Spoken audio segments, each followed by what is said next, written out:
Сәлеметсіздер ме, құрметті тыңдармандар? Каналға қош келдіңіздер. Каналға тіркеліп, лайк басып, пікір қалдырып, белсендірек болып отырсаңыздар, алдын ала рахмет.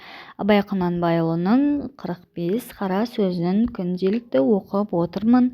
Бүгін оқитын 31-ші қара сөзі.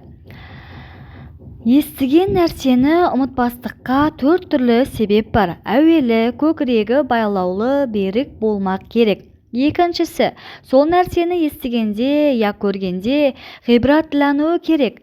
Көңілденіп, тұшынып, ынтамен ұғу керек.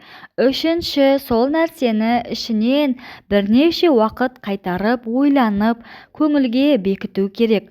Төртінші, ой кеселі нәрселерден қашық болу керек. Егер кез болып қалса, салынбау керек.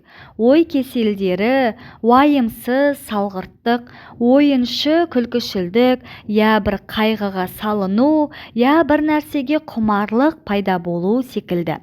Бұл 4 нәрсе күллі ақыл мен ғылымды тоздыратұғын нәрселер.